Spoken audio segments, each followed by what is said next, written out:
worst thing ever. Welcome back, everybody. It's your boy Mark, and it's been a very long time that I made a car video helping you guys how to fix your car, do it yourself without spending any money at the dealership, or some shady mechanic who's gonna overcharge you, who's gonna murder your wallet. You guys can learn how to do it yourself. All you need is some specific tools. But in this case, what's going on with my car is the ABS, anti-lock braking system light, and also the cruise control. On newer cars, if that happens, the first thing you want to do is check the fuse box. Fuse box, you're going to see the ABS.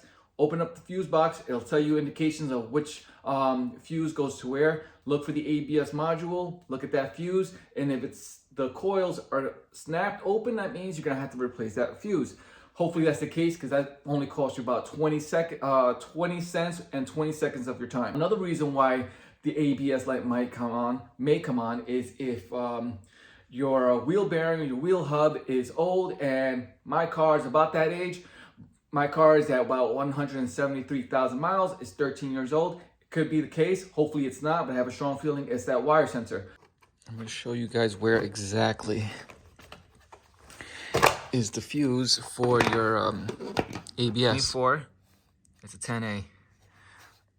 Right there. Okay. It is right there. 24. So it is right here. This is it. This is the guy that you want to check. Let's go ahead and see how this guy looks. And he is fine. While we're still here, after you check the fuse box, you also want to check the your brake fluid. Now slowly, just make sure, clean off some dust just in case any dust gets inside. Open it carefully. It is very dirty in here, and I am low, but not that low. As you can see, the marker here, that is the max right there, and I'm gonna look right around over here. All right, so after you check your fuse box and you check your brake fluid, the next step to do is check your wheel sensors. Again, there's 4 of them. You don't know which one it is, but in this case, I know that it's on this side. Most likely 90% sure it's on this side. So what we're gonna do is we're gonna jack up the car, put jack stands on it. We're gonna pop the wheel out, and then we're gonna use the steering wheel inside to shift the rotor outward, so I can take a look to see what's going on behind it. All right, so once you remove your tire, go ahead, go inside the car, turn it on, make sure that your car has the emergency brake on, and spin the wheel to the right if you're working on the right wheel, so then the rotor will shift more to your right and you have space to look at your sensor.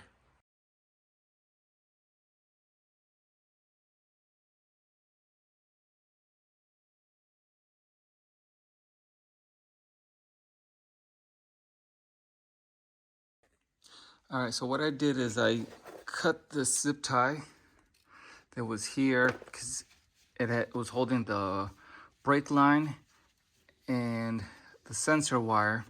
So from what I see here, this seems a little too tight. I can't take this out, and I can't see the wire that's in there. So what I'm gonna do now that I loosen this, I'm gonna go ahead and pry this metal piece a little open so I can feed the wire through and see if I can come across the black wire, see if there's any copper showing. All right, I was able to pry this open right here with the needle nose, and now I have room to take this out and take a look at it. I don't see any foul play, except for that cut there, but I don't see any black wire or any copper wire showing.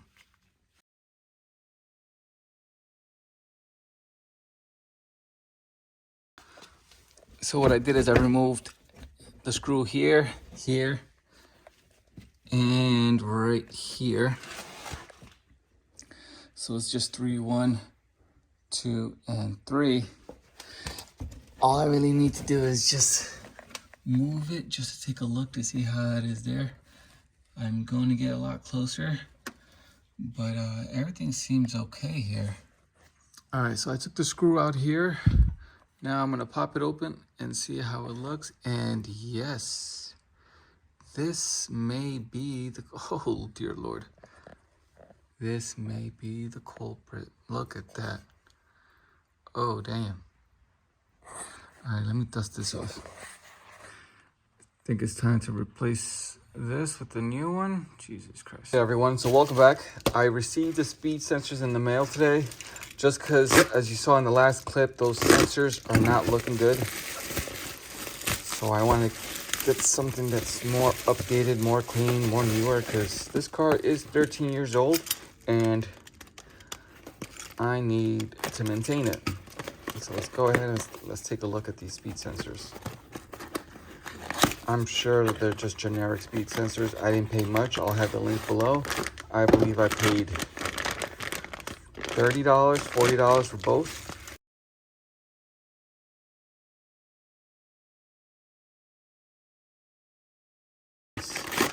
For which side?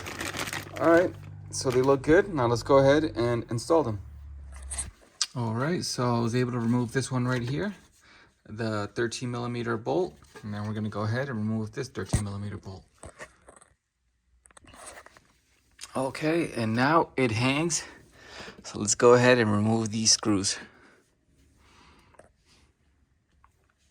1, 2, and 3.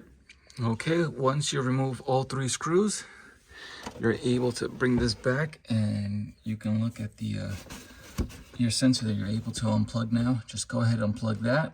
I apologize that I wasn't able to record this while I was in motion in the car. I needed both hands to do this part. So I'm going to show you how you're supposed to take this out. This is the old one. Now, right here in this part right here is on top. So when you're trying to take it out, look at the bottom of it and take a flathead. And you're gonna pry it right there slowly. You're gonna pry it right here because there's a plastic tab on the other wire. So you're gonna have to press down firmly and slowly and then pull it out from one another. So make sure you take this part right here and then you can just press in slowly, not too hard because you don't want to break that plastic tab. Just apply some slow pressure, and as you're applying pressure from there, you just pull it out slowly. All right, so once you remove the old one, take your new one and you're going to carefully put it in there. Again, you're dealing with a plastic sensor, and the same goes when you're putting in the screw. Make sure you don't overdo it. Do it firmly but gently, evenly. Don't get sloppy just because you're dealing with this plastic tab here. All right, so let's go ahead and put that screw back in. All right, there we go. It's hand tight, and then just go ahead and use your 10mm socket.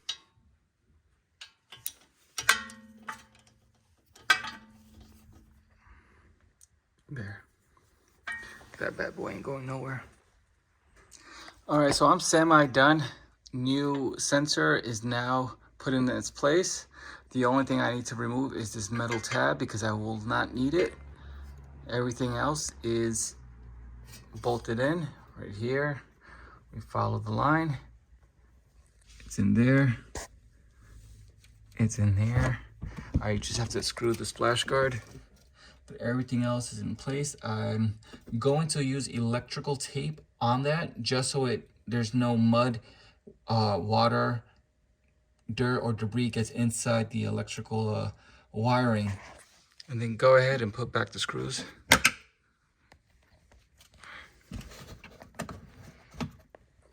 And then you make sure that all screws are in. Everything is secure. And then go ahead and straighten out your rotor. And you put the wheel, and then you are good to go. And now for the moment of truth. Let's see.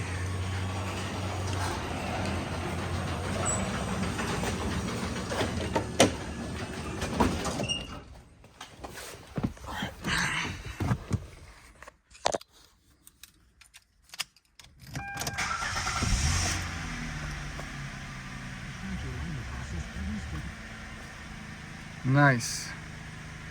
Like I said before, that light right there, the airbag light, is because of these seats.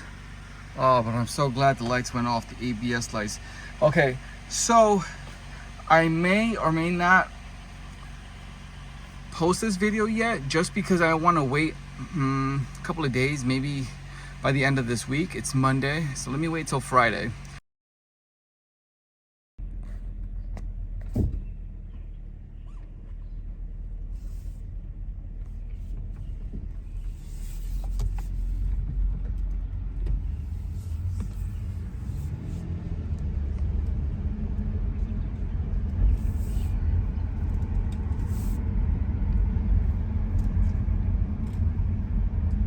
Nice.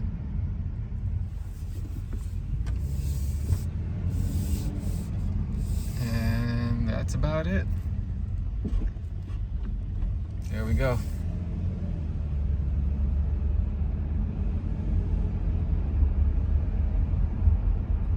All right, everyone. Hopefully this helped. And if you guys enjoyed this video, please hit that like button. Thanks a lot, guys.